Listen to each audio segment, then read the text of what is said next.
குவாந்தானில் 15 குடும்ப உறுப்பினர்களை பராமரிக்கும் தனித்து வாழும் தாய் பத்து மலையானா பிரதமர் சார்பில் உதவி ஒப்படைப்பு. வெள்ளரிக்காயின் நுனிப்பகுதியை நாசிலமாக்கில் வைத்து விற்பதா கடுப்பான வாடிக்கையாளர். 396.85 மில்லியன் ரிங்கெட்டுக்கு மேலான இழப்பு. 1,74,000க்கும் மேற்பட்ட அழைப்புகளை பெற்றுள்ளது தேசிய மோசடி மையம். தாய்லாந்துக்கு கடத்தப்படவிருந்த 88,000 தேங்காய்கள் பறிமுதல். சட்டவிரோத சோதனையில் மிரட்டி பணம் பறித்த அதிகாரிகள், போலீஸ் விசாரணை.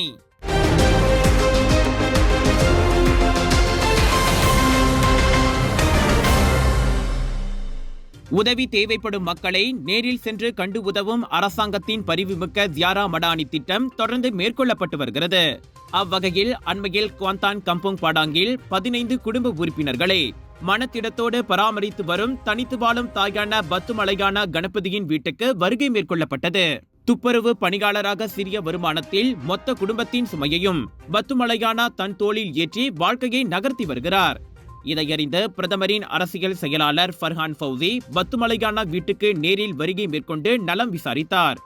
அதன்போது டத்தோஸ்ரீ அன்வார் இப்ராஹிம் சார்பில் நிதி உதவியும் உணவு கூடைகளும் வழங்கப்பட்டன.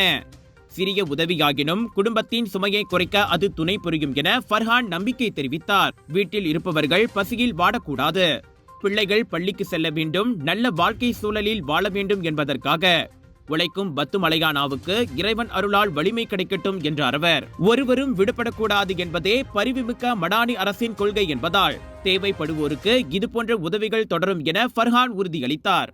GM Indians பெருமையுடன் வழங்கும் Selangor global Bollywood bazaar and viral food festival 26 பிப்ரவரியிலிருந்து 2 மார்ச் வரை Aeon mall Bukit Raja Klang ஸ்லாங்கோரில். வைரல் ஃபுட் ஃபெஸ்டிவலில் 100க்கும் அதிகமான உணவுகள், biryani, panipuri, Punjabi sweet, kunafa, goli soda, cheese nachos, wholesale விலையில் காலிவுட் பாலிவுட் சாரிகள், kids wear, home accessories, Punjabi suits, kurta, kurtis, lehenga என 80% வரை டிஸ்கவுண்டட் விலைகள். Aeon mall Bukit Raja Klang ஸ்லாங்கோரில். Big sale, big discount.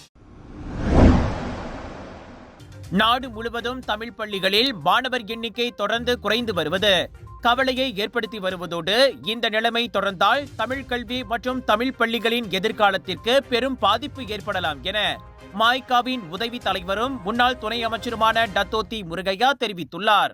இந்த பிரச்சனை உடனடியாக தீர்க்கப்படாவிட்டால் தமிழ் கல்வி முறை பலவீனமாகும் மற்றும் மலேசியாவில் தமிழ் மொழியின் பயன்பாடு குறைந்துவிடும் என்றும் அவர் குறிப்பிட்டிருக்கின்றார். இன்று பல தமிழ் பள்ளிகள் கல்வி மற்றும் புறப்பாட நடவடிக்கைகளில் சிறந்து விளங்குகின்றன. தமிழ் பள்ளிகளில் பணியாற்றும் ஆசிரியர்களும் தலைமை ஆசிரியர்களும் சமூக உணர்வோடு நமது மாணவர்களின் கற்றல் கற்பித்தல் துறையில் சிறந்து விளங்குவதற்கு தீவிர முயற்சியை மேற்கொண்டு வருகின்றனர். இந்த வேளையில் பிள்ளைகளை தமிழ் பள்ளியில் சேர்ப்பதற்கு பெற்றோர்களை ஊக்குவிப்பதற்கு சமூக தலைவர்கள், அரசியல் கட்சிகள் உட்பட தன்னார்வ அமைப்புகளும் விழிப்புணர்வு பிரச்சாரத்தை நடத்த வேண்டும் என்றும் டத்தோ முருகையா வெளியிட்ட அறிக்கையில் கேட்டுக்கொண்டார். நிர்ணயிக்கப்பட்ட நடவடிக்கை விதிமுறைகளை பின்பற்றாமல் சோதனை நடத்தி மிரட்டி பணம் பறித்ததாக கூறப்படும் புகார்கள் குறித்து தனது அதிகாரிகளுக்கு எதிராக போலீசார் விசாரணை நடத்தி வருகின்றனர். நேற்று மதியம் 1 மணி அளவில் இன்ச்சி அப்துல் என்ற முகநூல் கணக்கில் சம்பவம் குறித்த வீடியோ மற்றும் அறிக்கை வெளியிடப்பட்டதை தொடர்ந்து விசாரணை தொடங்கப்பட்டதாக புத்தாலிங் ஜயா மாவட்ட போலீஸ் தலைவர் துணை கமிஷனர் ஷாருல் நிசாம் ஜாஃபார் தெரிவித்தார். மேலும் மாவட்ட போலீஸ் தலைமையகத்தின் போதைப்பொருள் குற்ற புலனாய்வு பிரிவை சேர்ந்த 4 அதிகாரிகள் அந்த இடத்தில் சோதனை நடத்தியிருப்பது வீடியோவில் பதிவாகி இருப்பது உறுதி செய்யப்பட்டுள்ளது. புத்தாலிங் ஜயா பிளாங்கி டாமான்சாராவில் ஓப்ஸ் தாபீஸ் நடவடிக்கையில் கடந்த ஆண்டு அக்டோபர் 10ஆம் தேதி இந்த சோதனை நடத்தப்பட்டிருப்பது உறுதிப்படுத்தப்பட்டுள்ளது. இந்த சம்பவம் வைரலானதை தொடர்ந்து விசாரணை தொடங்கப்பட்டிருப்பதாகவும் இதில் முறைகேடு நடந்திருப்பது கண்டுபிடிக்கப்பட்டால் கடுமையான நடவடிக்கை எடுக்கப்படும் என ஷாருல் நிசாம் வெளியிட்ட அறிக்கையில் தெரிவித்துள்ளார். எங்க வீட்ல எல்லாரும் தினமும் காலையில ரெய்னாயூர் வெர்ஜின் கோகனட் ஆயில குடிக்கிறோம். நீங்களும் தினமும் ரெய்னாயூர் வெர்ஜின் கோகனட் ஆயில குடிங்க. எப்பவுமே புத்துணர்ச்சியோட இருங்க. ஒவ்வொரு பொழுதும் ரெய்னாயூருடன் தொடங்குங்கள். குவாலலம்பூர் சவுக்கேட் ஜலன் ஹாஜி உசேன் சாலையில் மேற்கொள்ளப்பட்ட ஓப்ஸ் குத்தேப் சோதனை நடவடிக்கையில் 124 கள்ளக்குடியேறிகள் கைதாகினர்.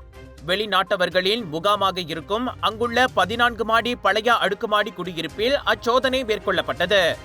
அப்பகுதியில் கள்ள குடியேறிகளின் நடமாட்டம் குறித்து பொதுமக்கள் கொடுத்த புகாரை அடுத்து அச்சோதனை நடத்தப்பட்டதாக கோலாலம்பூர் குடிநுழைவுத்துறையின் இயக்குனர் வான் முகமது சௌபி கூறினார். அதிகாரிகள் வருவதை கண்டதும் பலர் தப்பியோட முயன்றனர். சிலர் கூரையில் ஒளிந்து கொண்டனர். என்றாலும் எந்த அசம்பாவிதமும் ஏற்படாமல் கைது நடவடிக்கை மேற்கொள்ளப்பட்டது. மொத்தமாக 250 பேர் பரிசோதிக்கப்பட்ட நிலையில் முறையான பயண பத்திரங்கள் இல்லாத 124 பேர் கைதாகினர். அவர்களில் 84 பேர் இந்தோனேசியர்கள், 17 பேர் வங்காளதேசிகள், எஞ்சியவர்கள் மியன்மார், நேபாளம், பாகிஸ்தான் மற்றும் இந்திய பிரஜைகள் ஆவர். அந்த பழைய அடுக்குமாடி குடியிருப்பு பார்ப்பதற்கே அலங்கோலமாகவும் அசுத்தமாகவும் ஒரே குப்பை கூலமாகவும் காட்சியளிக்கிறது.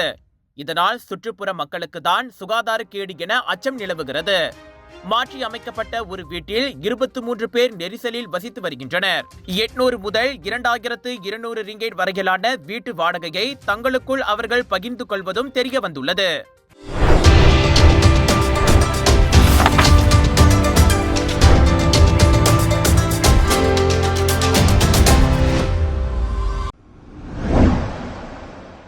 தாய்லாந்துக்கு கடத்தப்படவிருந்ததாக நம்பப்படும் 88,000 தேங்காய்களை பொது நடவடிக்கை படையான PGA ஒரு லாரியில் இருந்து பறிமுதல் செய்துள்ளது. 2.1 மில்லியன் ரிங்கேட் மதிப்பிலான அத்தேங்காய்கள் கிளாந்தான் தும்பாட் கம்புங் புலாவ் உலாரில் உள்ள ஒரு கிடங்கில் கைப்பற்றப்பட்டன.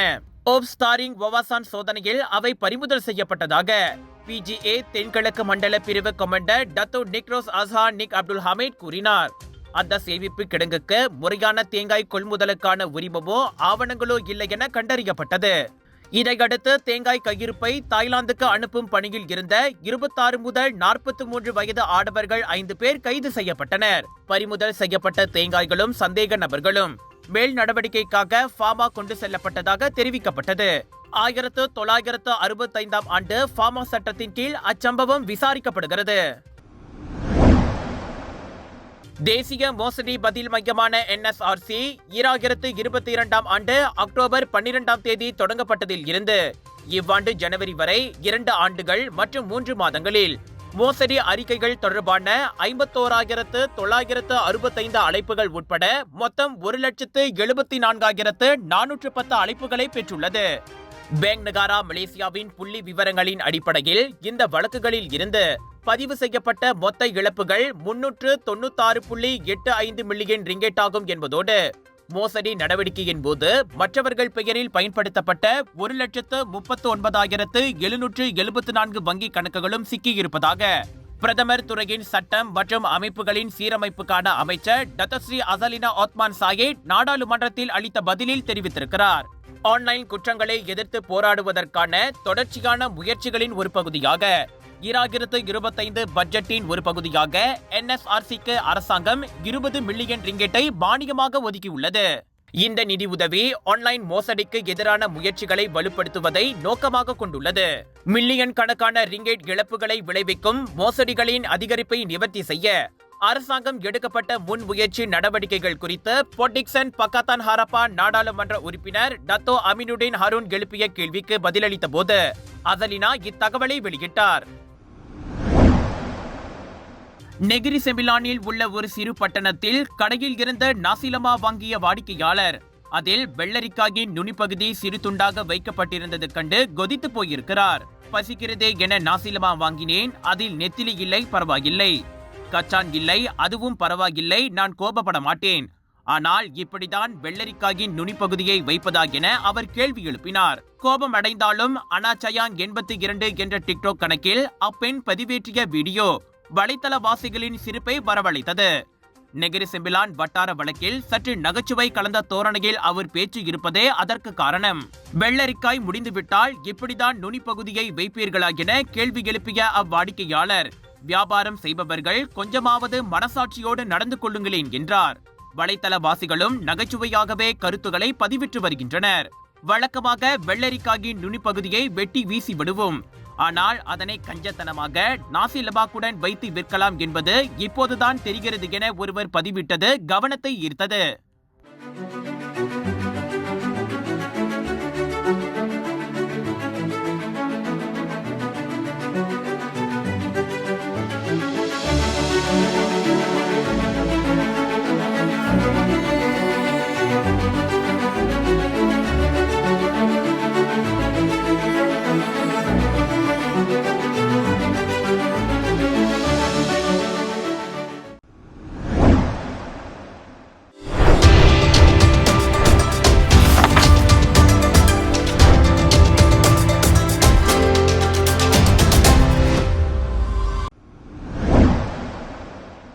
பஹாங்கில் நேற்று ஜாசார் மலையேறிய போது காயமடைந்த நெதர்லாந்தை சேர்ந்த 51 வயதுடைய பெண் மலையேறியை தேடும் மற்றும் மீட்பு குழுவினர் கண்டுபிடித்ததோடு அவருக்கு முன்னோடி சிகிச்சையை வழங்கினர். மீட்பு பணி நடவடிக்கை அதிகாரி வான் முகமது ஃபாயிஸ் வான் அத்ரி மற்றும் கேமரன் மலை தீயணைப்பு மீட்பு நிலையத்தின் 8 உறுப்பினர்களும் காவல்துறையினரும் தலைமையேற்றதாக பஹாங் தீயணைப்பு மற்றும் மீட்பு துறையின் பொது உறவு அதிகாரி ஜுல்ஃபட்லி ஜக்காரியா தெரிவித்தார். 3 மணி நேரத்திற்கு பின் சம்பவம் நிகழ்ந்த இடத்திற்கு தேடும் மற்றும் மீட்பு குழுவினர் சென்றடைந்தனர். பாதிக்கப்பட்ட பெண் முழங்காலில் காயம் ஏற்பட்டதால் ஸ்ட்ரெக்சரை பயன்படுத்தி கீழே கொண்டு செல்லப்படுவதற்கு முன்பு லோவர் ஸ்பிளின் சிகிச்சை அளிக்கப்பட்டது. தொடர்ந்து சிகிச்சை பெறுவதற்காக சுகாதார அமைச்சிடம் அப்பெண் ஒப்படைக்கப்பட்டார். வெளிநாட்டு சுற்றுலா பயணிகள் உட்பட மலையேறும் நடவடிக்கையில் ஈடுபடுவோர் அதிகாரிகளின் ஆலோசனைக்கு ஏற்ப மிகவும் கவனமாகவும் மற்றும் முன்னேற்பாடு நடவடிக்கைக்கும் தயாராய் இருக்க வேண்டும் என கேட்டுக் கொள்ளப்பட்டனர். விலையோ மலிவு, செலவோ குறைவு, தரமோ உயர்வு, மனமோ நிறைவு. மக்களின் தேர்வு என்ரிகோஸ் முழு ஆடை சத்துள்ள பால்மாவு.